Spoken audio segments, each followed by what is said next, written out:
What's up, dudes? Max here, back with an update to probably one of the biggest fighting games that we're all desperately awaiting information for, Dragon Ball FighterZ. As you all know, we saw the Trunks trailer that was available at EVO, showing off the trailer and everything he can do, and how almost every single frame of animation in this game feels like it's referencing something in the show or the manga. It's absolutely incredible, the attention to detail. But today, another announcement did happen. There are 2 more characters confirmed for the game, and one absolutely is not a surprise, being Piccolo. And the other, I'm a little surprised, happened as early as it did, and it is Krillin. Now, Krillin's announcement is kind of unique because it simply backs up the claims that the producers were making back at E3 or so, that the game will support characters that don't match up to the power levels of other characters. It's not going to make any sense if Frieza fights Krillin and then Krillin's able to beat Frieza, but in a tag team situation where you have a normal human like Krillin fighting some ridiculous character like Frieza, it can actually happen in a tag team kind of situation, which makes Dragon Ball FighterZ perfect for it simply because it's not going to be focusing on any specific canon of Dragon Ball, and it's going to explore multiple universes and characters, and I'm just only assuming that we're going to get Broly very soon, if not an announcement soon after the beta. Now, quickly to talk about these 2 characters, let's discuss what they said about Piccolo in the magazine, or the Japanese magazine that was discussing his playstyle. Specifically saying that Piccolo has technical skills such as extending his arms to grasp his opponents and charge techniques. He has a variety of methods to break the opponent's guard. He can fire beams at high speeds, and by long pressing the button, he can charge up for a stronger attack, which is interesting to me. He also has a technique that fires a ki blast to deal great damage. When connecting from a combo, it will deal even greater damage.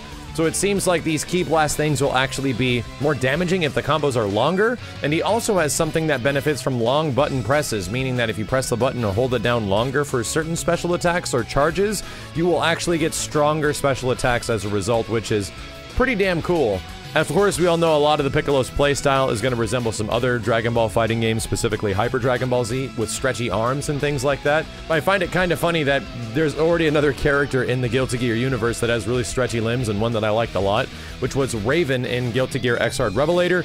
And Raven is ridiculously fun. I don't think that Piccolo is going to resemble Raven's playstyle too much, but they were able to do a stretchy limb Dalsum kind of character in that game, and it worked out extremely well. So I just want to see Piccolo be more of a mid-range character and not really a long-range one, especially for the fact that it appears that Krillin might be a long-range sort of keep-out character. And let's go into his description.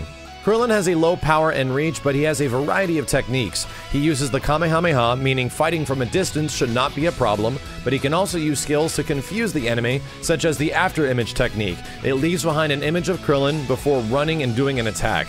He can also use the Destructo Disc, which is impossible to guard against. That's right, a true unblockable. And after firing ki blasts, Krillin can alter the trajectory of them, exploding in the sky, and he can also shoot out multiple ones at the same time. A lot of this, to me, resembles a Gohan playstyle, where the character has very short limbs, but Gohan is the exact opposite of Krillin. Gohan, being a Saiyan, has more access to powers, so when he gets up and close, he totally beats your ass and does a lot of damage. And Krillin's going to be the character that doesn't have great range, probably doesn't have really good close combat, but does much better at a distance in terms of his projectiles and fireballs and ki blasts and everything like that. So I already see where they're going in terms of these like smaller stature characters that have short limbs, but one excels at one and one excels at the other. The big thing as a result of these 2 characters being announced is that there is now a total of 9 characters that have been revealed for Dragon Ball FighterZ. And guess what? When the beta starts at some point before the end of the summer, I believe signups begin on July 26th, there is going to be 9 playable characters as well, so here you go. We got the entire roster of characters that we will be playing as when the beta goes live, hopefully within the next month or 2, and I cannot friggin' wait. I already have a pretty good understanding of how to play like at least 4 of the 5 characters from the game, of the trade shows and the events and EVO and everything I've been to, so I can't wait to learn these guys. Trunks is going to be on every single team, I guarantee you.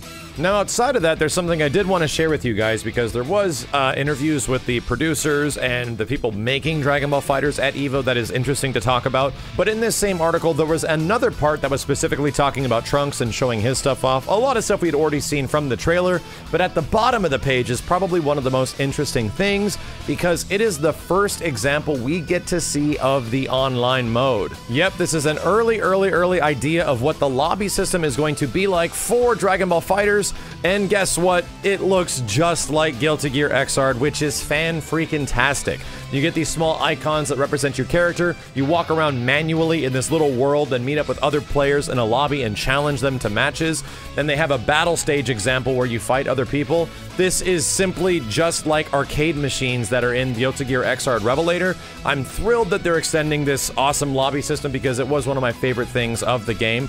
But the nice thing is that they're going to have quick matches and they're going to have all this other stuff that we're most likely going to get, which was also exampled in the latest release of Guilty Gear Xrd Revelator 2. And they did a lot of fixes to the online mode in that game for ranked matchmaking, which was fantastic because now we get different stages and costumes and we get to hear different music. I love the ranked fixes in Guilty Gear Xrd Revelator 2. I just haven't had a ton of time to actually play it yet. So, with that being said, this is great news in terms of them actually focusing on the online of this game. Not to mention the fact that we're probably going to be seeing this online mode, and if not this lobby system, available in the beta that's going to be happening before the end of the summer. Very cool, and this is a good quick look at the 9 characters we'll be using in all of this stuff, so that's why they're kind of gearing us up and getting ready for it. This beta is going to be ridiculous, and apparently it is also a closed beta, so you have to sign up as soon as possible. I highly recommend you guys do this because the last time there was a closed beta for a fighting game, it was Injustice 2, and there was a ton of people left requesting codes and trying to get in. Since I know a few of the Namco guys and they've been very nice to me in the past, I will do my best to get a whole bunch of codes and give them out, but no guarantees. Do not rely on people to give you a handout code. Please, guys, on July 26th, go to the site when it's announced and sign up for the beta. It is super important. That's about it for the news today. I can't wait to see Piccolo and Krillin in motion. Both the characters look ridiculously well preserved from their anime incarnations that they've had. And really, I feel the more I watch Dragon Ball FighterZ and the more they announce characters and you see Trunks and everything just happening in motion, I honestly feel that it's the best Dragon Ball Z has ever looked, in my opinion. It's breathtaking to say the least. The more characters they're going to show off, more people are going to pull up references and everything that looks like something from the manga or show. I can't believe how much detail these guys put into their games, and I'm so thrilled that Arc System Works and the dudes that have made Guilty Gear and some of the games that I love so much are getting recognition because they really deserve it, man. Also, you guys might have realized I played a bunch of Dragon Ball FighterZ in tournament at EVO. Had an absolute blast. A lot of crazy stuff happened. I'm going to go pull a lot of that footage that took place and was live streamed and try to compile it for you guys and talk about it a little bit and everything I would like to do with the game, the things I was forgetting about because I was playing so many damn fighting games, and I had an absolute blast. So I'll be back with more updates to Dragon Ball FighterZ as soon as possible. If there is any updates from Comic-Con, I'm going to be going there very soon. In fact, heading out just tomorrow.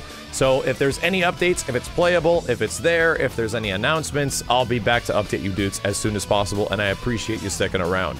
As always, guys, thank you a ton for watching. My name is Max, and I'll see you next time.